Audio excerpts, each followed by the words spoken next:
You are live. Hey everyone, welcome live to the main pod. My co-host today we have Ricardo Diaz with me screen. Hello, everybody. Our special guest today that you've all been waiting for is the man, the myth, the legend, Mr. Javier Sanchez. Yay! So we want to welcome you to episode 11, and again we have my other co-host Julian here on the switchboard. So what's up, Julian? Thank you. Hello. So let's get to know Mr. Sanchez. You want to start the questions, Rick, or do you want me to get right into it? No, I'm just here to say Okay, go easy, I'll okay? start. All right. Take some of your water. So thank you for coming on to the show, our episode 11, as our guest. So happy New Year's. And I want to start off with you telling us a little bit about yourself. I want to start with the real estate industry. Let's get to that. So what got you into real let's estate? go back Or a go little back. further. All right. Javier, I don't know your story. Like, where were you born? I was born in Mexico, Okay. and then that's what was born. And When did you come to the States? when I come to the state, I was back in the early 80s, 19, late 70s, early 80s, around there. So, like, were you like a teenager then? Yeah, most of your was going to kindergarten. Yeah, I was going back and forth, Mexicali, people that are not just like that about the border. Yeah. So I was going back and forth, say people, sometimes I was going back to school there, going to school here, and then one day I decided to stay, So it's here, and I've been here since the last days, I was 30 years. Yeah. Did you already have family over here, or was it you? Yeah, I guys? got something here. Oh, okay. Nice.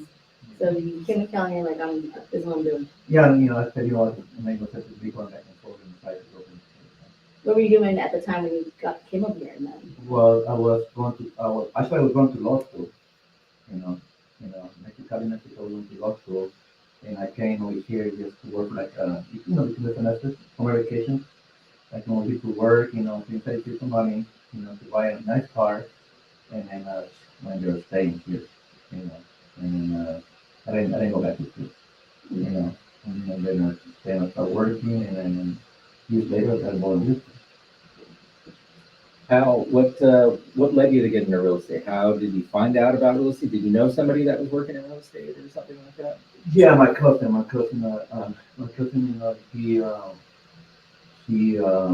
he's a real estate broker, and he was telling me, hey, you do the sales, you need to come to the office, to come to the clinic, And I didn't have no license, and I go, man, I don't know anything about real estate. And he would come over, and I can teach you some paperwork. And he actually did, doing like the paperwork for a little while, was doing it with kind of like a QC, assistant, and then from there, kind of learned how to like, back then, I don't know if you guys remember, so then when I used to do something that you called the bolt, kind of like American Online, like a young from there, like started like, it was a combination of applications, before then. I was pulling properties from there and all this stuff, all the hashes, so it's called What year was this that you started Yeah, working in that real estate? was real estate, I would say back in like, I would say like 1999, 1998. Okay. Involved real estate, right? But I didn't get my license till later. Yeah. Because that wasn't my thing. Did you want to go back to doing law, or was it like you were just already done with it completely once you started, doing the assistant and doing the real estate route? Well, I had a full-time job, so I didn't depend on real estate. What were you doing? I was working for a linen company. Oh. I was working for a linen company. I was a truck driver for so many years. I was a teacher for so many years. Mm-hmm. And then, since I worked there, that kind of good pay and all that stuff. Little I got stuff, get involved with real estate. And that company helped me a lot too because I would say back then about almost like 90% of my clients, they were employed to that company. Not only that, because I had like just, I think I had my clients again that I had from the company that I used to deliver stuff, doctor stuff, and all stuff. I had almost like 200, clients there. So I was working to hotels, I needed chefs, cooks and stuff, and those were my clients. They might house for me, and then like doctors too. Mhm. I think a lot of doctors. I tried to have a doctor, but I had for me like what's it like, last month, November, From back then? from back then. That's You know, we awesome. keep in touch, you know, like, so that's my, you know, I would say my best clients nowadays, and then they only become, you know. So what made you pull that trigger then and finally say, you know what, I don't want to do this, I want to go full-time, nice, and get my license? Exactly, and then I gonna start, you know, the part time, you know, so and I started getting involved more, and then 1 year when I got my W-2 from the company, and I got a 1099 from the real estate company, so I noticed that it was more More. money, yeah. So even like that, it was hard for me to pull the trigger because there's so many people working on the future, you know, pensions, you know, like, you know, medical benefits, vacations. I was taking like 4 week vacations a year, you know, and then one day I decided I was doing like too much. It was a lot of work, you know, working full time for the company, starting a cement project and then doing real estate. And I think, no, that's enough. You know, I was making enough money, you know, putting real estate part time. So then I went like, and I went and became like a full time, real estate. At least you came back from vacation and I see you can go and don't come Yeah. back. So applaud you for that. So when you got licensed, did you automatically also, I'm assuming you started under cousin's brokerage too, for a while? Yeah, I mean, he trained me like at the beginning, so I knew what to do. I mean, I was pretty much, like doing all the, paperwork for him and pulling properties and like taxes, that's when we try like work to say, okay, he's kind of looking in Montana, it's on the computer, and that's what we say, okay, it's a new property in Montana, and go out there and show the property, and that's on the computer. But I learned stuff in there. Have to be able to open and stuff like that. So you did. So, well, that's pretty cool that you had that priority because a lot of people get into real estate, only know real estate, don't know the back end of paperwork and stuff. So I always feel like they try to learn both and then have a hard time transitioning to one. Exactly. But that's pretty neat. Then from that brokerage, what was the next step? Like, what were you doing at that time to generate business, or what was that look like for you? That was the same thing, like, then, after working full time agent, and then Were you working for your cousin at this time? I was working for my cousin, but then I was looking to divorce, and I would say about 80% of the production was mine, and we were like 6 agents in the office, and I was the one doing my stuff, and I think it was the time for me to go to a different company, and then go to a bigger company, and, I mean, there was some kind of like friction between me and my cousin when I was meeting, but I mean, it was, that's where there was a small workers. So I went to the big one, more so that instead of having to keep that, I went to a work and work, and that's what I went to do. I always think that there was always room to keep going, and that's why So did you transition? You said from that small brokerage to straight into the bigger name? Like, right, currently you're at a Remax company, so is that what drew your attention, the bigger corporate to grow, to be surrounding yourself with bigger players, or how did you transition to? You know what's funny? The way that ended up with Remax was because my cousin was a broker, so he was working for Remax, and I was an assistant right there for him. And then from there, he left Remax, and become office in Montana. So then by then I already knew like the huge economy, and then we came to and then Jennifer wasn't in real estate yet. So back then, and she was coming, just coming buying. She took it off once in a while. But anyway, so what I did is kind of like when I left the office, I stayed with the same body. We not in politics, so I went back to the women. What year was this? Dude, I don't know. I don't know good years with that. No? I would say 2003, 2004, 2004, late 2004. So the market started picking up at that time, and started stretching your legs. Yeah, the market was kind of like, I was doing a lot of bias in, in the beginning. I was doing, back then there was a hot market, like a hot TV, it was that when there was, Yeah, $500 to get in. exactly. You get the key, show them the properties. And it's exactly, you had to get you the hot keys, open Yeah. the house, and all that stuff. It was fun. It was fun for a little while. And then, from there, the market started going up. Yeah, for like, yeah, 2004 all the way to 2007, the market was super fast. Yeah. Yeah. What'd you do? And after that people during the crash, were you involved in REOs, BPOs, and all like everyone else was that stayed in the industry that was able to make it through that hump? Like after like the crash or I'm sorry, let's backtrack. During the crash, like, so you got into the market, you learned to start selling, you became hot with buyers. Then during the crash, were you also involved in doing REOs, BPOs, and short sales too, or was it? Or I'm sorry, not even short sales at the time. So REOs and BPOs. Was that something that you picked up on, or? this is what happened, you know, and I think it's happening right now too. It's kind of like I'm trying my best to be able to go ahead and get, REOs, during that time. Um, I mean, I was applying, sending my applications and all the stuff, my credentials, my production and stuff. And the only thing I was getting was PTO. I only had like applied like 2 REOs in that time. For one that was on, I think it was Shade, and the other one was on America Home Key. This is after I was doing like for American Hockey, I think I tried over 100 PPO. Dang. Yeah. Yeah, I was doing a lot of stuff, and one day,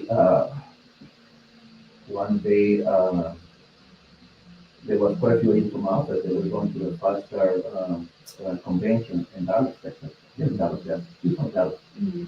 And then, Yeah. but then I started working the file, you know, they was called like, kind of like a short sale, they know what to do with the file.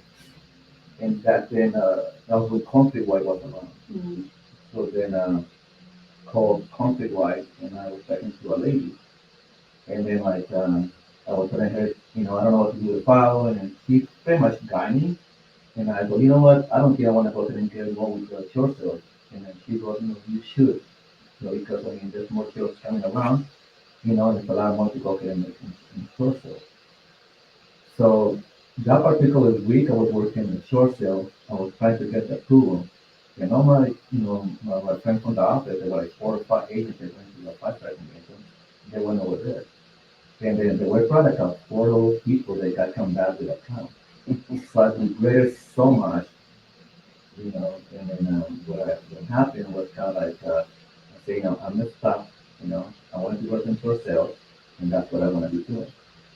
So then I went and got different programs, for closures, and then I got like three or four different programs, and I just downloaded all the information. I was just doing like door knocking consistent, you know, every day, because it was everyone was in home. I was going from like I would say from Upland, I was going all the way to Lake County, to like Orange County, Riverside County. So consistent, I was doing around like probably about 30 to 40, door knocking. Mhm. Of course, I wasn't getting all the 30, 40. So, if I was getting like at least one, you know, and then I was going to houses, and people back then, people would used to be the houses like that, they didn't want a house like that. They want a house that was vacant. Yeah. And then I also then I come out with this system to be able to go and search for people. It was taking like 2 days, sometimes a day and a half, and I was able to go and find people. Like one time there was this guy who lived on this house right here in Heritage, beautiful home, and then that could have foreclosed the house because I mean, in order for the bank to foreclose the house, you have to go and find, you know, you know, pretty much mail the thing is receive a letter from the bank, and then so I searched for this guy, and this guy he was doing what is like what is it like Lake Casino, and that's not it's called Lake something. Okay. Canyon with Anyway, Yeah. anyway, when I was knocking in the that door, the guy opened the door and said, "What are you doing here?" I go, "Oh, you're the owner of this house." And I go, "How do you find all this?" Hey, social way. So anyway, I told the guy, "You know what? I'm here because you're not going to get money. The bank is going to go to the short sale. And aren't you like that? Yep. Now you don't find anything until I give you the proof." Yeah, the guy ended up getting like $10,000 and shit. That's that's what I was doing. Like that's what I provide all the market, like a short sale. I wasn't getting no REOs, Yeah. but I mean, it was a hard work, that's what, but I got my assistant already, and I got my assistant Jackie found one in the office and she was very good at that. And we had like so many files. We got real to come into the office and give them files, sorts of files. So you know what? I don't want this file. You can have it. You know, you have referral. And but that was a lot of that was fun. It was not fun. No. Come on, let's be real. A lot of work. That was a lot of A work. lot of work. But you know, it's like a network, like a once you because actually like a couple days ago I went to the database of that and you know because we got a computer with show cells and then back then you know like to say if you were working for I don't know for New Century just to say that and you were the person to give approval. So we sent so many files to New Century, we already knew who was the person. We got the direct email and stuff like that. Yeah. And it was okay, then you look into that. So that's why, you know, we were able to go and have those people on the database. We had our little list as well of contacts for every service. So you see. Yeah. Yeah. No, or, yeah, but piggyback, it was not no fun time. It was It was not. I don't know about you guys, but I remember even at that time when I was in REO or an exterior, and some lady came out, started taking pictures of my house, literally chased me down with the back, and broke the back of my car window. Like, I had to call cops and everything. It was not no fun time.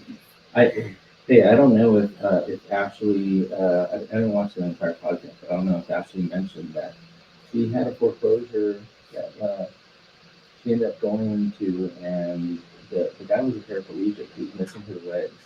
No, Mhm. we didn't hear that Oh, story. you guys didn't hear this one. Actually, you missed the story. Oh, man. Left it out. So she goes over there to give them notice that, that you have foreclosed on them, or Bank of America has. And the guy, he's like he's like, I'm a veteran, you guys are going to kill me. And I shit you not, probably like 3 days later, the guy was dead. Just had a heart attack. And when we ended up doing the trash out on that home, when we went in there, there was a reason why he was missing his legs, because like it was nothing but like those 2-liter soda bottles all throughout the house. It's probably one of the most disgusting. Like, you go through those hoarder homes and you would open up like the drawers and in the kitchen and stuff, and there was rat shit all in it. Like it was a wild one. That was a wild one. Yeah. Yeah, I can imagine that. Like, let me tell you something that happened to me. Like, you know what market in Thailand? Mm-hmm. So, for the longest time, I used to go there to have lunch, and I used to drive from there back to the office. And then there was this house, like down the street from the golf market, at a close street. And then going by, the drive was there, the house will be up, and I go, he doesn't look right, this area like it's nothing but beautiful homes, it's not like it's falling apart. So then I go to check it out. So then I go back to the office and I know they have opened before, you know. So it's me like a letter that I told Jackie, that that's my assistant, I want you to go and send, 2 letters a week to do that. So, okay. So from 2 letters, she went to 3 letters. She was sending letters. And then I only was around Christmas. I think it was probably like 7 years ago, And I'm more than that, it was on the social. But anyways, like, I was working and someone called me, you have your job. So I want you to come to the house. I got some email from you, so let's go and see now. And I go, all right. Let's gather. And she was close to that. That's the one in China. So I went to China. The front house was like 2-bedroom, 1 bathroom, about 850 square feet. That part was a 4-car garage with an apartment and second floor. So anyway, now on the plaza, okay, the sister was at the house, and she goes, okay, there's any way you can go there and do something to it, I said, well, I go, I know how to do it yourself, so this one's going to be over because it's going to be a probate. Yourself. So yeah, that was a long ride, it was kind of like a lot of work, and then Were you able to get them cash for keys on that one, or? yeah, to the people in the back, and in the front house, the girlfriend was living there, the same situation. When I was in there, she goes, the sister goes, the girlfriend's gonna be on me, she's like, here's the girlfriend. This lady, she got like 7 bottles of wine laying on the floor, a bunch of pills, right there in the, like, all over, like, and then, I still remember that, like, watching them, like, man, I don't think I can go to sleep like that. Then it's going back to that, it's taken almost a year. Within all that time, I got some calls from people. And one of them is, back then she used to have like a TV show. And he got fighting off with this guy. Yeah. From there. I already know. And then he goes, I want this house. Like, well, if you and like so many people, like, I know, you don't understand, I want this house. And, and, and, and then he goes, let's talk about one, two people that like, and then like, but I remember he used to have REOs, the same thing with him. Yeah. That's why, you have to, no matter what, you have to be nice. We're not saying any names, but we know. Yeah. Very well. Yeah, but he used to have like REOs and then like, I remember there was no way for him to call you back. I don't think I ever got one offer accepted. Just saying, not one. The guy super cool with me now, like, but this is what happened. So he ended up, I think that we got meeting at the property. He goes, I wonder what, and I, yeah, we go for it. So, and I regret it so much because, again, like, there was a clear view, I'm the people from the village, and the church approval was like $950,000. Yeah. Like 6 months later, he finished the house, the house was actually in the TV show.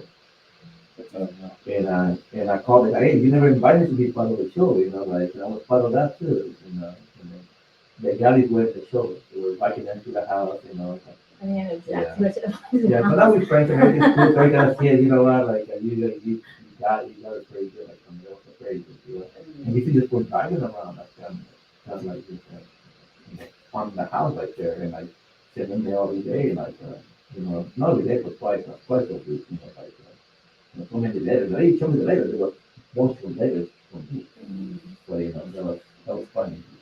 So between the probates and stuff, do you also have to do like evictions or anything like that too? What was it? In between that whole probate, that process, did you ever have to like evict one of like the girlfriend out or something? Did you have any troubles like that? So the girlfriend had a problem with the drugs and alcohol, big time. Mm-hmm. And I think she was way I kind of in the late 70s, believe it or not.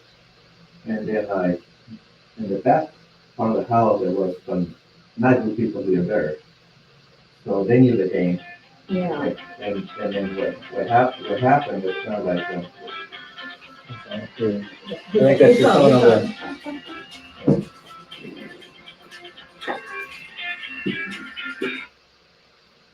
Business. are you tough? No. No. Really. He's alive. For some reason, I can't hear nothing over here. So I don't know how to work because I'm going deaf right now. I yeah, he believed you. Yeah, I can hear it. I can't hear nothing like that. I don't need to work like that, man. I don't know. We hear you back. Yeah, we hear you just fine. We should that. Answer that call actually next time. Let them laugh. Well, okay. So like you were saying, you said the girlfriend was 70-something years old. Or? Yeah, and she got a couple of problems and dropped out. Like, it was pretty bad. There was no problem for 2 days in one of the property. The people in the back, part of the deal was cash for kids. I didn't handle that, this guy, they got known, well known in Claremont, he would take care of that, kind of wash my hands, and that's good right there. But it was kind of like a, like, that was a lot of homework, and that's I didn't say no. Yeah.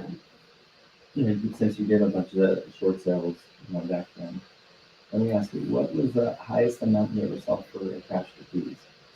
The highest amount back then, I think that was $7,000. 20,000. Mm-hmm. Yeah. I think mine was 10. I think it was Jason. Oh, yeah, but the only one, all depends on that too, because I remember the guy from Ghana, he got $10,000 too. Mine was 10 now. Yeah. Good old things. There was a bank that used to pay pretty good cash for fees. There was the one with the reverse negative interest, like American Home Key. It was American Home Key. Yeah, they were paying pretty good. Yeah. The bank was paying pretty good commission. They were paying like 2-6% and like doing pretty good money for the service. So they gotta have water because the negative and they got to come interest on the property. Let me ask you, how about squatters in general? Because I think I've even seen you post on your social media that you had some vagrants in a property of yours before, Oh, yeah. and you were kicking them out alive. The thing that I'm like, well, I can tell a lot of things. I can tell like another guy that you know, he was a mortgage company in a real estate office. He was well known in Rancho too. I don't know his name.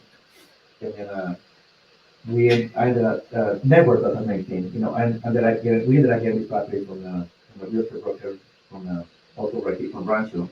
He said, I don't want it, and I go, it has to be spring. You don't want this property, and there's so much use in the spring. And he was like, well, the reason is because, yeah, they're in the house, so we had to keep the son in the house. Like, really? So yeah, the son, he was also in drugs and everything. So the friends say, you know what, the hell with this? Like, you just, you guys run the house, you just have to live with my son. So the son was kind of like cuckoo in the head, but he was smart. He was, there's no way I can leave this house, I got my rights, Yeah, if we call the cafe, like, oh, you need people to come up, you have to, you have to take the court and all that. But anyway, like, I say, you know what, it's gonna be a headache. So then this guy called me, this liquor broker, goes, hey, you got anything you wanna go ahead and wholesale? I say, you know what, like, yeah, I got something, like, so, and I say, you know what, but it had to be cash, because, one quick loss, you're gonna have like a pretty good amount of, acres in the property. And then, and I go, you know what, well, you wanna have to go ahead and keep the tenant, we can walk around the house, but one room, they can even go, this is a 5 bedroom, 3.5 bath, almost 3,800 square feet under the pool. Hmm. And these are like, Mobile Peninsula area, nice area. And then the guy went to take the house and everything. And he goes, you know what, so how much do you want? And he said what I want. And he goes, well, I'm gonna go ahead and give you like another $15,000. So I want this guy out of here. So then I was doing a house with one of my partners. And I tried my best to go ahead and constant stuff to go ahead and talk to the guy for cash for keys and everything. Like I got consultation with the guy, face to face. So we sound friendly, but when it goes down to that, I mean, the guy's always kind of like. So yeah, so this partner that I have, he's really quiet. Yell at him when he was gonna take care of this medics. Right? Show me that. But then this with the broker, he goes, the day that this guy's out of the house, I can go ahead while the morning and process right then and buy. And he goes, okay, call your friend, the real estate broker, and tell him to meet us at the property. So give me some time, give me like an hour, and he just can go ahead and do it. I can vision. So You're making him offer he can't refuse. I don't know how he did it, and I don't want to say it, because I mean, and then, so I was waiting down the street that he goes, and then I saw a bunch of cops going to the property, and I go, then I'm gonna say that. I tried that, then I'm gonna say that, and then so this is my business partner, and we're from he's laughing and everything, and then they pull the guy out of the house, he's laughing, so he pulled his car like that. And by then, the rest of the by then was what to me. I said, man, what you do? I don't even know. He goes, Lord, you say the house is vacant right now. You have to secure it. We want you to go ahead by the morning so that we can go ahead and process it. Like you want to go to and wire so much money into it. But that's part of the job, doing those things. Yeah. That's funny, but I mean, when you're in that situation, No. No. and also, I mean, you have to understand, we got families, so I don't want to be cruel. Right now we got one in Pandora, and then you offer the guy cash for keys, $5,000. And I say we close in the beginning of the month. I mean, I'm sorry, the beginning of December. Then we call the guy, you got to dinner space. So can you out of the house, you can get $5,000. If you're out of the house by December 16th, you can get $7,000. And the guy goes, well, I don't think I can do the house, on the 15th, but in the beginning of the year. $5,000. So I phone and everything, and he comes and runs in the flat, all front and everything like that. Hey, those $5,000 not worth it. Take me to court. And I go, are you sure? They go, yeah, take me to court.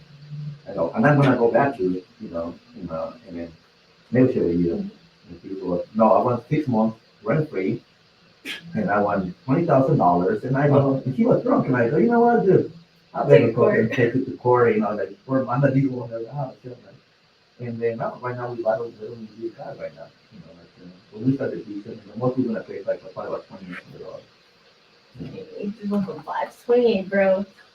I still want to know what Yeah. why they hauled that guy away in the police car. I don't know, I can Yeah. say. We will Yeah. find No, I don't, out. I, like, people, I don't know what he did. I mean, I don't think what he did. He told me we're laughing, fucking Jared. Let's hear it. You don't wanna tell me. No, probably some people know him, but I mean, okay, I'm gonna say what he Let's say did. it. Don't say his name, Don't just say his say what he name. did.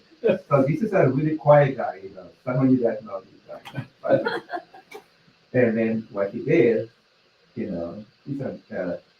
quite a employee, always like regular, nice and all this stuff, clean. So, when he got there, what he did, he walked around the house and he threw a knife on the floor. So then he called the cop and he goes, he attacked me. I'm the owner of the house. I just came to check the house. And he pulled a fast one like that. And he got, that's why the cop, hey, that, he was, oh yeah, he was trying to kill me. Oh, my God. That's messed up. That was a big way. And we had to pay cash for the property, so all the money was in there. And, it was, You got the property. we had the property. And then the real estate broker from Russia got the property. Dang. Not only that, and tell he didn't need it. And he called me like 2-3 weeks later. Hey, Javier, and, hey, what's up, dude? Hey, you know there was one marijuana in this house? Hey, what do you mean? All the walls, they got this moisture and stuff, water leaked all over, there was going marijuana in the roof in the second floor. Dude, I didn't know. The room was locked, we got a good deal, you got a good deal, but I don't mind, and that's what it is. Grow a house, I didn't even know. Yeah. It's funny. It's funny right now. I know, yeah. When you start with the property, the start women start with property like that too. Like, hey, what do you do? Like that. I had a short sale for 2 years. I remember this. I was partnered with a guy on this one, and 2 years, like literally back and forth, and it was in the hood of San Bernardino. And the cops would not show up. We had squatters all the time, so we always had to go quarter it up. Cops would never show up. We would be there, waiting in the car. And at the end, we finally got it sold by some miracle. Literally, like a minute after we recorded, because they thrashed the house so bad, the entire house flooded. Like, entire house flooded because they stuck the toilet with, what, cement down the pipe. Like, it was just horrendous. The cops did not show up. Because it was so bad and like a really bad neighborhood in San Bernardino. And next time I try to hold someone attacking me kind of thing. Yeah, you're the blue, you get those houses where they're like, people from Thailand or some areas like that, they see the culprit, Oh, yeah, Oh, yeah. walls and pipes, yeah. Oh, yeah. Or your condenser. Remember the REO days? They started putting rebar over yeah. the condensers so it wouldn't get swollen. But yeah, the houses would get stripped. We learned the hard way. One time we were doing a flip and it was things and everything, and we had brand new AC, like a dishwasher, range, and microwave. Yeah. And they called me one day, the contractor, Javier, what? You never know, hey, what? Somebody took the AC, the dishwasher, and all of that stuff. And dang, so we had to go into like a security alarm all the way around the house, and all this stuff. And they was some time. Then I know what the previous the tenants that used to be there before. So they waived that, have to go to, there was a 2-bedroom, 1-bathroom. Or the neighbor Yeah. watching you guys bringing everything new. Oh, yeah. Yeah. I used to pay people to stay in the property. Oh, yeah. Like if it was in those bad areas, and they're willing to take the risk, we would pay someone to temporarily move in. Yeah. Yeah. Yesterday I went to Moscow. It's come out when I started in real estate, I didn't care about Moscow. So yesterday I went to check a place on Moscow. And I found dang, that's more than 3 days. really, really, really bad. And I'm not sure if I want to go ahead and get this one or not. And I feel like I offer them like really low, and not because I don't want it. So if I get it, I want to be to the property, still. Do that. Yeah. It's This just curious, is yeah, more so, This is more story. yeah. So, currently now, so how, a little bit backtracking. So you're doing the Arias, you're doing the flips, you're doing the short sales. Is that when you started to grow your team at that time? So yes, I thought was started, like It's got Jackie. I had Jackie and I got Gabriel back then, and I got Kyle. Kyle was in the team, and then from there the teams that growing and people start. So they want to know how I was doing it, like with the short sales. They want to know this. So then Veronica came, Veronica, Australia, and then we started growing. Like that wasn't in the beginning. We were probably about 8, 9 people, and, and then from there we got up to 15, 16, and then from there we went up to 11, and we said 11 to the number 20. Where are you currently at right now?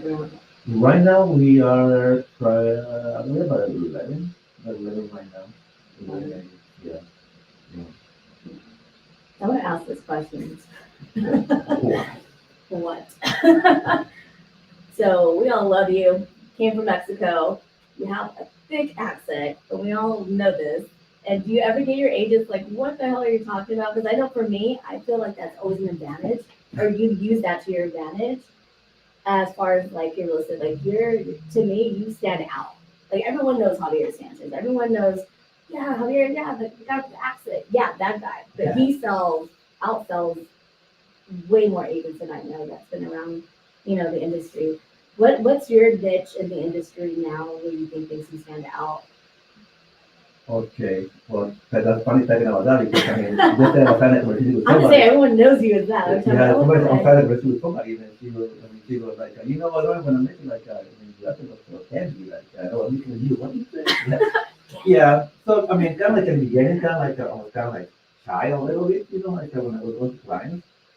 But again, just like confidence, right now I have I've been blessed, I've worked with lawyers, doctors, like wealthy people, and I can look at people now like in a room like this. I've got to a point that I don't really care nothing more. Kind of and they know me well. So I'm kind of they know me because the way that I work, the services that I do, and I'm kind of that's the way I manage. I admire that. I'm like, dude, this guy's badass. Like nothing stops or gets in his way. But it's tough, kind of sometimes something stopped me kind of like that, but I have to go back and cut. So I told you back in the beginning when I was here, I had to kind of declutter a little bit. That's what I want to be doing for 3 months. Focus right now, especially in this kind of market, because we know what we have to go there and do. But sometimes we get distracted, and then that's kind of for the next 90 days, that's what I'm kind of especially at the beginning of the year, that's what I do for 90 days, you know.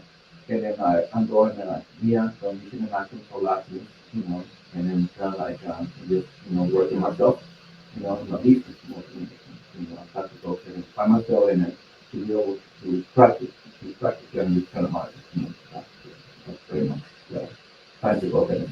And what's your prediction on the market right now? I mean, it's hard to say. It's hard to predict. It's kind of that people can continue like this. The only difference between this market and back in 2007 and 8 is prices are going down so quick back then. And this market, no, we deal with a lot of plates, uh, and then we get them more than what for the asking, above the asking, you know, and then that's weird, the people keep buying out what this much. Even with a property, lately we do my own open houses too. So maybe they want to work. I want to talk about that right now. And then I can see how many people walk into the houses. Even the house that I got in North Hill, I can run to. I've been talking about the houses and people walking there, and then people looking at that, site plan, too close to the house. So there's buyers for everything. Yeah, I mean, it's kind of like, I think it's gonna continue like this, and then, definitely the prices that go down. I mean, because, I mean, it's hard to go there for a family, to afford a house, right now, with a payment of $5,000, $6,000 a month. You know, that's, I mean, we've seen the prices going down before, so what's gonna happen, I think that the president need to readjust, completely, you know, way of it. And everything can come out with a 50 year loan, or a 100 year loan, that would be the only way, But I mean, prices still there. People like it. Yeah, well, yeah, I mean, that or wages go up, right?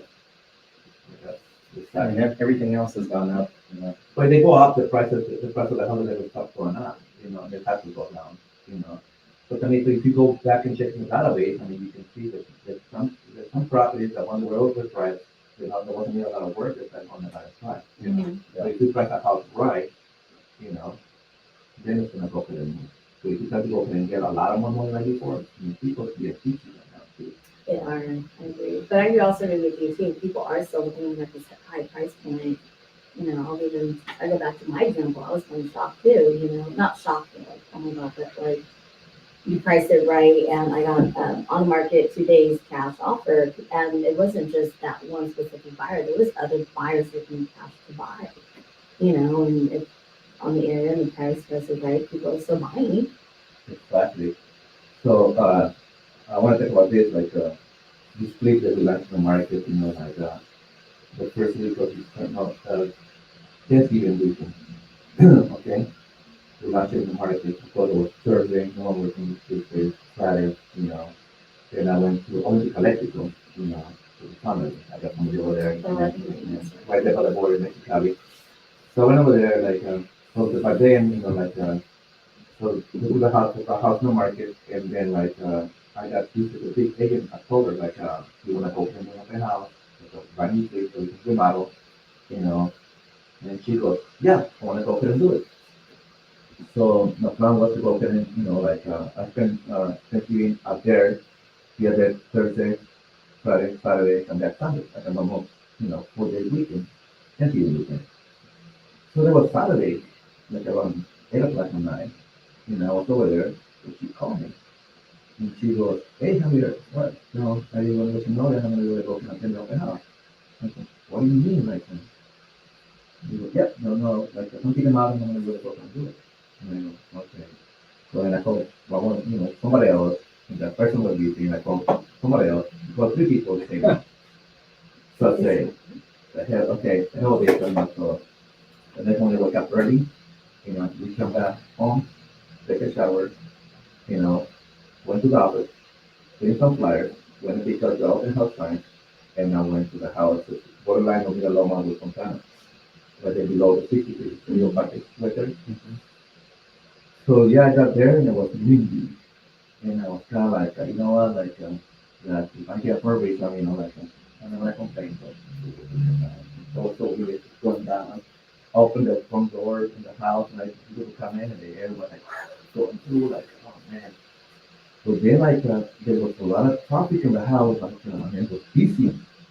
I was busy from like 11:30 to like 3:30, and there was this couple, Spanish couple, like, they were walking over the house, going back and forth, and then when all the kitchen, I was there, they were talking to me about the house, and then they say, oh yeah, we've been looking for a house for so long, but I mean, but then we did a home inspection. Well, we went to Esco, we did a home inspection, we got a cancel because of how to get out of work, but we like this house. And they say, what do we have to go ahead and do to this house? And I go, you know what, like, there's going to be a lot of offers on the table, but I mean, nothing I can go ahead and pay you, gotta go higher the price, and you guys gonna have to count. And then, and I go, by the way, you need to approve it. No, it's gonna be all cash. Cash and deal. So then I go, okay, so you know what, let me get your number and I'll call you later on. So then that was the Sunday after Thanksgiving. Okay, so I was still at the house and they were calling me. Hey, Javier, you know what? We got what you need. We got the dance statement. You know, we want to go for this on offer. You know, but we don't have the scanners. We don't know how to send you the paperwork. And then we have to figure out a baker and you know, in Rancho. And I go, you know what, like, how about if you meet that meeting at my office, like around like 6, to say, no, okay, we meet at 7:30, not Sunday. And I go, okay, 7:30 at night. It was dark, cold, and everything, like, okay. We got to the office, the project got finished, you know. They didn't know how to do e-signing, how to bring the offer, PDF, to sign it, like everything. And then I had it right there. And then we had like 4 offers, and I told her, you know what, this is a temp, because take it, and leave the house, and then we gotta go like a 7-day session.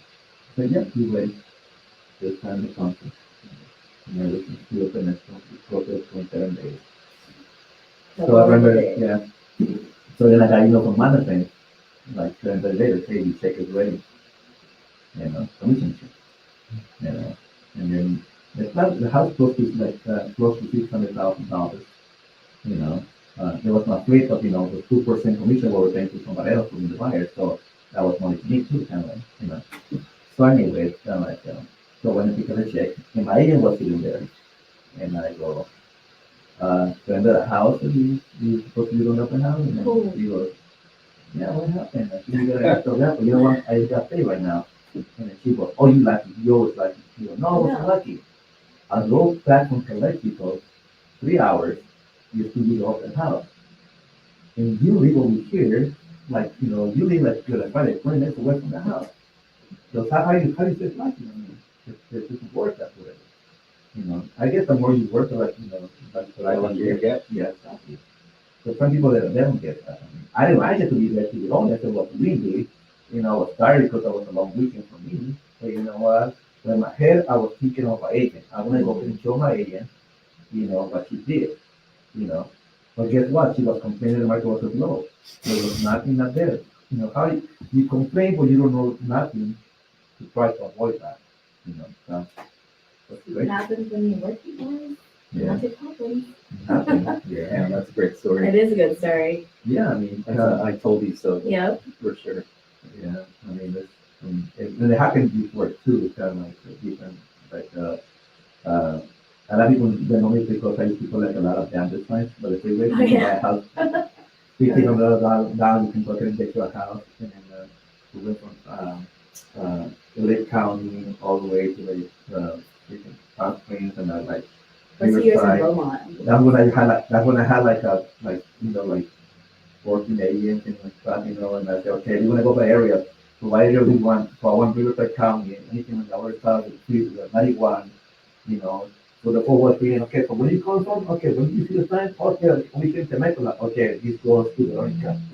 So, that's the way that it was done. Like, and then we tracking down, and we send them the BPA member, okay, you know what, they qualify for the BPA without payment assistance. And then, it's okay, the wife here, too, so now the agent has to show the house, within less than a week or less than a week, because the inventory was there. Mm-hmm. So then, and then there was, this buyer was in the system for like, in the board for like 2 weeks, but still like, looking for profit.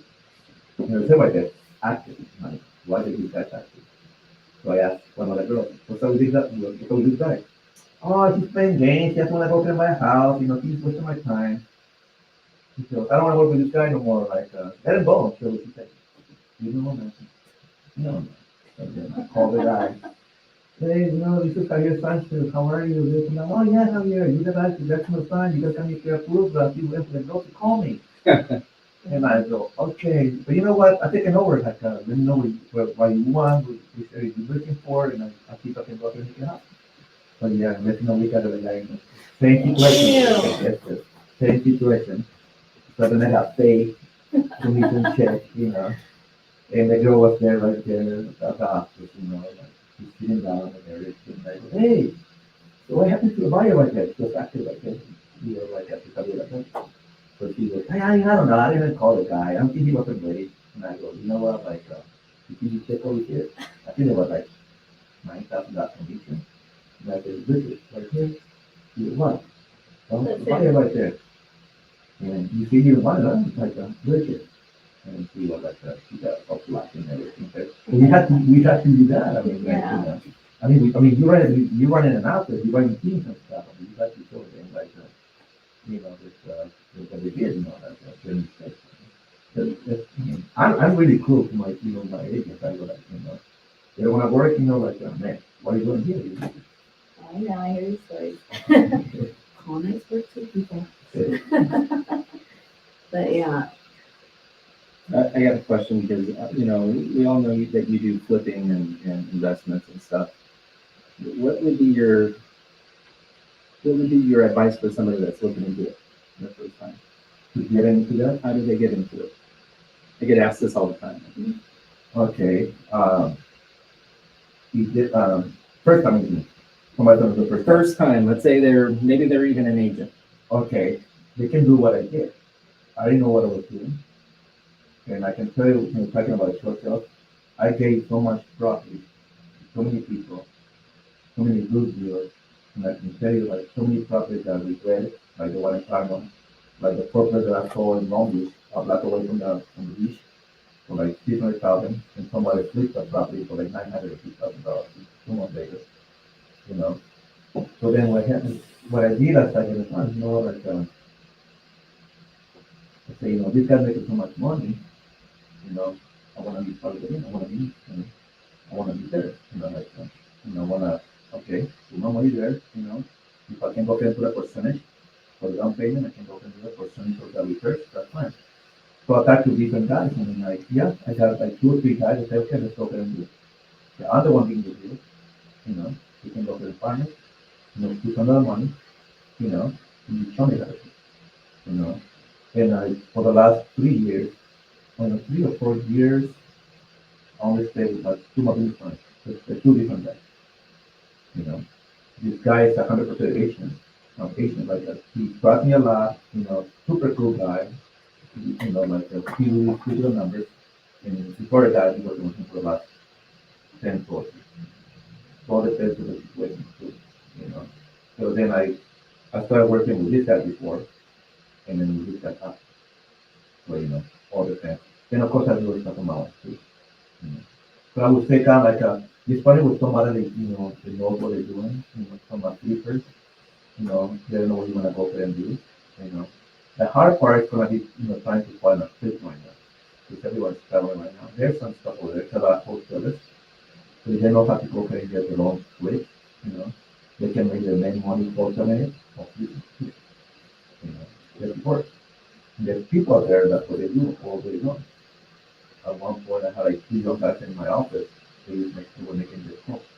They're called from, profit.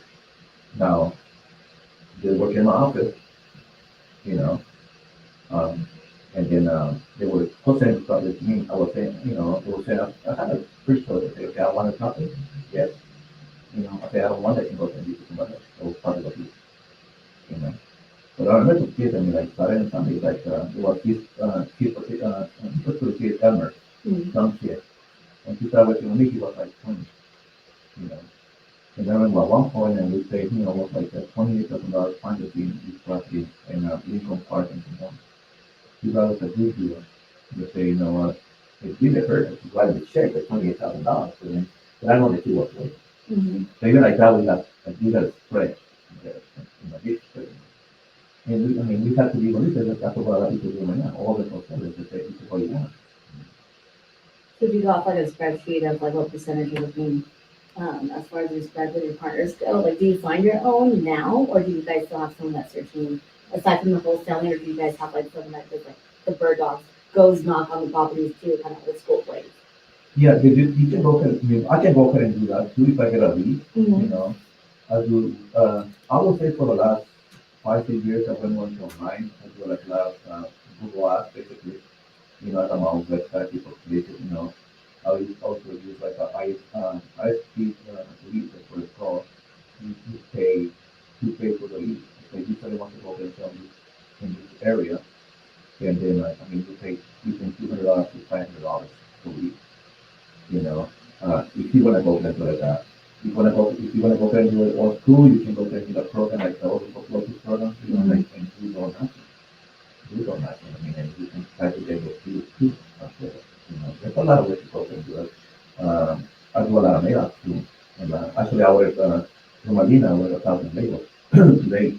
they're not gonna occupy in the 92236 area, people like here from China. And trying to go get in kind of letters, I've done letters all the time. There's only one, probably, to try make them money, If you're inconsistent, you can get more. It's not impossible because everyone is doing it. Either the phone or you can pay for, definitely, to go to the same system. To charge that much. Yeah. If you don't have the money, people don't have the money, they can go old school, or not. They can get a proposal list on a title, they can go get a deal with it, who's a proposal. Or there's different ways. You can even go to Zillow and you can see the properties and foreclosure without the property doing this. And then from there you can go to title, you can do it. I think. Yeah. Yeah. So when you're finding these properties, just for those of us or those that don't know, what's your return on investment? Like what spread are you looking at? Like what's that percentage?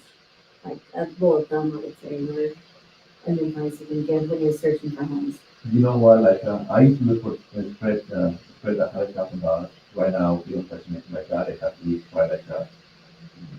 So 130 to 150, like that. Solid. Now we're not going to touch the property. Because you don't even know what you're going to end up. Especially with the tenants and things like that. Somebody would say no. We get properties and I don't want property. Like the one and was sold yesterday. I went really close. I went really low in that. If I get it, I get it. It would be a good price, but I won't get it. Now I'm being picky because I've been doing this for a while, so I don't want to get out with a headache. I'm breaking the house 50 times, rules and all that stuff. You want cops called. Well, unless you get like something that's not doing a lot of work, Mm-hmm. And then they say, what, that's a lot of work, and then I don't just spread that. We don't. Yeah. So right now in today's market, are you back to the fundamentals of obviously door knocking? Are you still doing mailers? What is it that you're doing to help you get listings and find properties currently? I do right now. Go back to my database, and information about my course. I got the people ask to the list, the people land in my page, so I have to go there and do the follow. I kind of call them, I call non-occupied. I also got the part database too. So it's really a lot of parts too. It's good to be ahead of the game. To be ahead of the game with that. I do a lot of phone calls and I do like a lot of mail out too. So people that keep like there's a lot of notifications. I also get like a third party company, like a referral from a different company where they want to present to that. They said I want, because I know a particular company, they send the same lead to different people. Like 6, 7 agents, and then like 2 from the lucky guy. So I had to be more aggressive. So I got to leave at 11:45. By 12 o'clock, I was in Australia knocking on the phone. And I said, you know what, you went to this website, you went to open that phone, you're on here. Kind of like a very much surprised. He goes, oh yeah, but I didn't call me. So I know. I am calling. I know that. But then the third party company wants to go ahead and put a report, say, okay, like what, you have 2 people, what's the situation, Yeah. Last year I did very good with this company. I think I closed about close to 10 properties, like 3 different companies, So it's good like to find out with those companies. Some these are good. These have to do a lot of work. And I go there somehow, like they go into the phone, I go in after the phone. Yeah. That's good. In-person live connect, that's the customer service you get.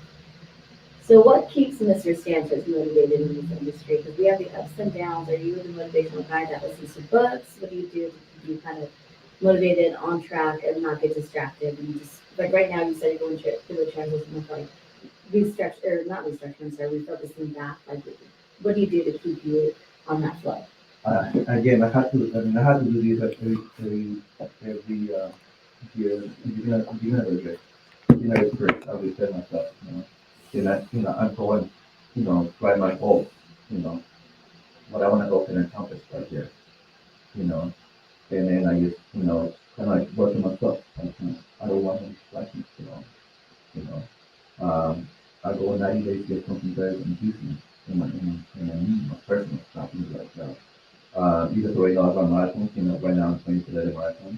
about that. How'd you get into running? So Because I know when I go on hikes with you, and you're like, those 10-mile hikes are like, all right, we're going up the hill. We're not gonna run the loop. yeah. So this morning I went to the gym at 5:50 in the morning. I was out of the gym by 7 o'clock in the morning, and then by 7:05 I was up on Central Park. Central Park I went for a run all the way past Day Creek, 81, then I ran back to the car, and back to my house, take a shower, and I was in my office by 9:45. So it's kind of like, I mean, I'm kind of like, that helped me a lot because when I was running, I was thinking about my day, how my day's going to be going, you know, and then like, that gave me like a lot of motivation in the bike too. I was riding to my office in the car and listening to music, and I go, man, this is what I'm going to be doing. I can feel it. It's going to be a good day. I'm going to go to the office and I'm going to do something, So that's the way like all those endorphins like they were kicking in, after the run, the gym and stuff like that. And yes, I'm going to the office and I was telling my assistant, do this, do that, call people, like, I need fight for this, fight for that. I was on the phone, so I'm just trying. Even that's why I get really late, because we're trying to go in like a deal in Atlanta. I'm gonna lie, this morning when I got that 6 a.m. text, I will see you later, friend, I was like, my ass needs to get to the gym right now, because I already knew you were already doing something. Yeah. So, But you know what? Right now it's hard because it's cold. But I mean, it's kind of like all those mindset. And like when I got to the gym this morning, and I told the people there before me, and I go, man, if they can do it, I can do it. So, like for me, to be one day, I'm kind of like, what did I need to do? 2 days, kind of like, oh man, 3 days, I'm kind of like dying already. Just going back to this. I guess that's me. What's going on? and these marathons you do, I mean, that's a whole different mindset itself, just to stay, on that consistently and to train up to it. What got you? What were you always a runner? Like, was that always the thing? Or did you No, I was kind of like in my late 30s, 40s when I started running. Again, being in real estate, stress, and I started with one too. What's these stresses you out? Never for that.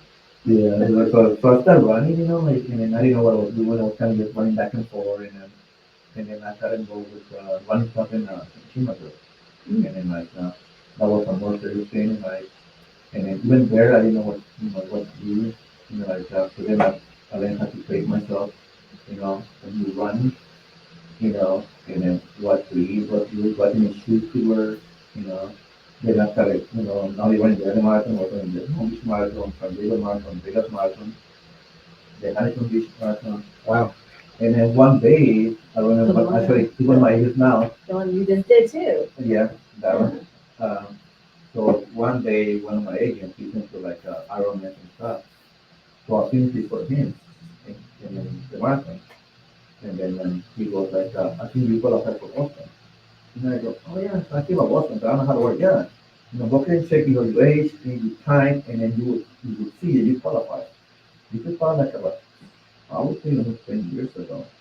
So I was on Boston twice. I didn't know what Boston was. You've done it twice. Wow. Yeah. You said triathlons and all this like crazy. Yeah, I don't know. I haven't done triathlon. Oh, you didn't do No, triathlon. that's in my bucket list. I got a lot of friends that they've done, but I mean, yeah. My dad did it. But yeah, but I got like 2 Boston marathons. So Oh, when I went wow. to Boston, and I thought, what's it? Also, make out the running from all the world going to Boston. So I qualified once, and I learned from that. Oh man, this is cool right here. It's not by invitation. No one came up and just like sign up for Boston. And it had to be kind of hand-taken and you speed, kind of like, so that's what's going to go and get you there. It's a privilege for you if you're a runner to be there. I didn't know this thing. So second year, I'm going to qualify again. So then I run again another marathon and I qualify again. So I went. That particular year was funny because funny is strange and I feel good and I feel proud and I proud. Because I remember they take you on buses to like way out there to like deep into Boston. Like the east side of Boston, like little town, and you had to run from there all the way back to Boston, and then you go right before like I would say mile 19, this hill. It's called the hill break, low break the hill. There's a lot of the college girls like keeping the runners to be like keep running. Motivation. Heartbreak the hill. That's what you can do all the stuff. And then So that was fun there and everything, and then like that was mile like like mile 20, 23, 24. I went, man, it's no Mexican food. There's no Mexican people here. So then what I did, I took a Mexican flag with me. So I had like in a pocket. So then I opened the Mexican flag like that. So I was running the last 2 miles with a Mexican flag like that. Out of nowhere, there's so much Mexican people yelling, screaming, Wow. and That's the cool. bar, you know. And it actually like the Boston the newspaper, Mhm. yeah, they took a picture of me, like freaking crossing the freaking Line. thin line with a picture, with a flag like that. That's I think I got it in cool. my Instagram somewhere there like that. That was funny. That was one of the good stories like that. And like that. But you know, I cut down a little bit to running because during COVID I was running, but then the, all the gyms were closed. So then when I had a personal trainer and he goes, okay, you're gonna pay me a lot of money for training you, there's not many gyms open, like I don't want you to waste your time. So what do you wanna go ahead and do? And they say, okay, I wanna go ahead and start getting bull, like get cut and stuff like that. And he goes, what do you do? Like first, like I run, how much you run? And he goes, no, no, no. He goes, never start, you stop running. I go, dude, I know, there's no way. You never see a guy like an old bull or cat like running so much like you do. No, you So- went to 909 to the rock gym or whatever. Oh yeah, I yeah, was yeah, see you yeah. there. Yeah. Yeah. So anyways, like I cut my running and like I doing more like weights and stuff like that. And then that's when it was pretty good because I mean, right now we're like 168, 157, and I can base like 2.5. Like easy. I can go there and do that. I mean, it didn't happen overnight. Yeah. I can do. At one point, I was doing believe it or not, I think I got it on video. Some people don't believe it. But I was doing like 100 pounds dumbbells too. Yes, Like at one point, I mean, I'm a skinny guy. People are like, hey, dude, how do you do it? It's all like mindset. So that's why I kind of but I still run. Especially right now. For daily marathon, like I enjoy those runs in the morning, it's fresh. Like this morning was good when I finished. I was all sweated and everything. Back home, take a shower, get away to go. You know, I feel like I had a lot of energy. Yeah, you do. I mean, I know you, like with me personally, after we were on a hike, whatever, he starts sending us all this, like, hey, let's sign up for this and that. And then sign up for that. What was the race you just did? The holiday. The holiday race looked like fun. Signed up, and then I'm like, shit, I'm over here being lazy. So I went ahead and signed up. Next thing you know, I had my accident, but I didn't do it. But my point to that is your energy and you just non-stop and you're consistent with it. So knowing what you know now, I'm transitioning out into a different question. Knowing what you know now, what would the now Sanchez tell beginning Sanchez when you first started in the industry? The old country to the new country, you mean? The new one to the old one. The new one, I mean, I would say I gotta be careful what I do with my money, be more wise. You know, I mean, starting real estate back in 2003, 2004, like full time, like working full time. There was a lot of money coming in, left and right. You know, and then if you don't watch the money, then you can just pay the money from the and go away, just like that. You can invest in property. You can invest in real estate. I see doing, I mean, like doing it right now, but I think that waste a lot of time that day, especially getting property for it. I was the type to go with that thing to get do it, doing it, 100 price and things like that. Now what I do, I've been carefully before I pass the property, that, what, I don't want it, and you can go and talk it out. Be more wise, I would say, God and then don't waste my time thinking on work. Sometimes I'm persistent, I'm trying to work and keep, trying to make it work and nothing work and I'm kind of wasting my time, And now I'm being kind of if it doesn't work, try it 3 or 4 times, okay, let's go and try something different. And of course, you be the same, to be consistent with work, So the more you do it, the better, The more you do it, the better it's going to be. It's going to be like a habit, I wake up in the morning and go to work, hustle, and make it happen. Yeah. That's the matter which market is I mean, I know what kind of people say the market is criminal. I mean, they can go to any open house, which is like the traffic for open house.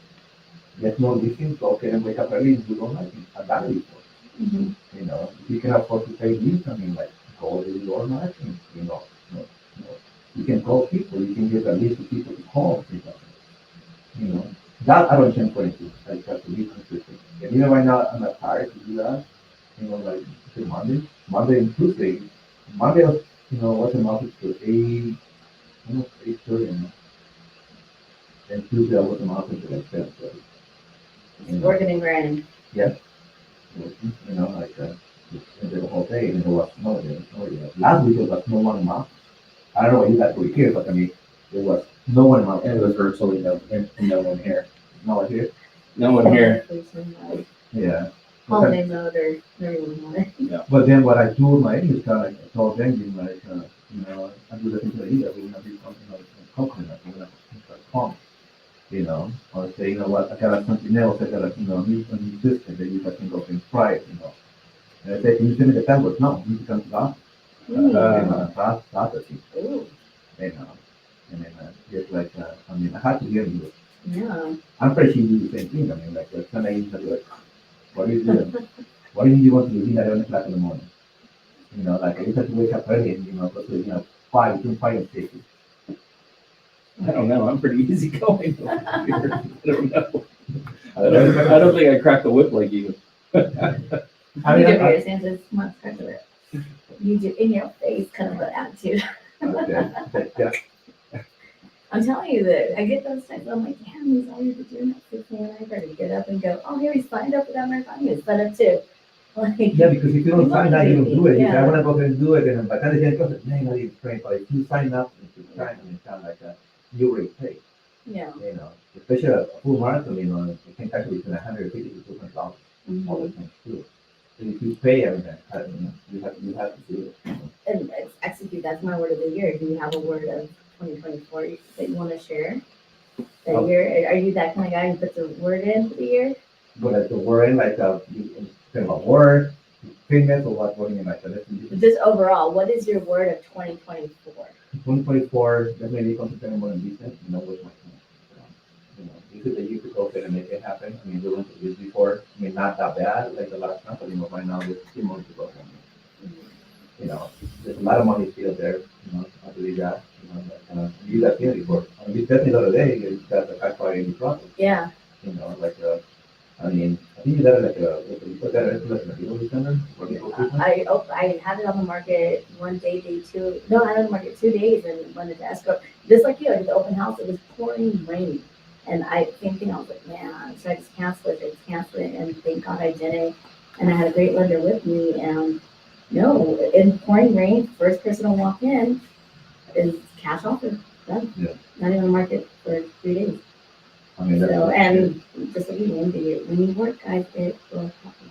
yeah, I remember when I put up the house, that week the food was raining. Yeah, what was it? And I was putting up the outside of my car, and my dad was like, "You want to work?" He goes, "Yeah, it's raining. I took care of it. People keep out in the rain no matter what." So, like me, when I had to Yalto, the rain stopped, and it was sunny day. But a good day, Yeah. Nice. Any other question you want to ask Mr. Sanchez here? Any more questions, Mr. Rick? No. So with that, we will close out with Mr. Javier Sanchez. Thank you so much for being on the podcast. Thank you to my co-host, Ricardo Diaz, Rick Diaz. You don't know. What is your IG? Please share with everyone so we can follow you. Well, right now I'm out of social media, so a 90 days break. I don't think I'm going to be going without social media 90 days, but I'm going 60 days for sure. This is my second week. What's it? 11? Today is the 10th. Today is the 11th. 11th, right? Yeah. Today it's been 11 days. My last post there was New Year's Eve, and having been posting anything, since then. I get out of one of the discussions. Because now we get distracted, going to the real, and I go, oh, these people over there, like, trying to cook dinner. Let me go up there too, like, let me, oh, there's the beach. Let me go to the beach. Kind of like, I've done this before, and kind of like feel a little bit relief, just concentrate, and I can be able to go ahead and have a conversation. Like, if I go out to dinner, with someone, I can be like typing instead of having the phone and trying to go on the phone and trying to see what's, watching there. Just that, don't concentrate 90 days and the details that you go for every morning and to show people it's possible.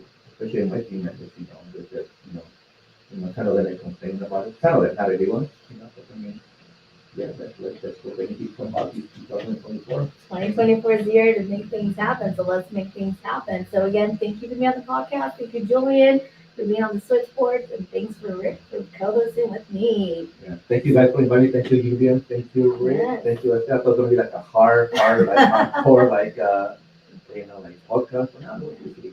Okay, well, I'm glad you enjoyed it. We would love to have you back, this year as well. For those of you, stay tuned. We will have our next podcast next Thursday, same time, 2:00. So do not forget to subscribe to the main pod on YouTube. Bye. Bye, guys.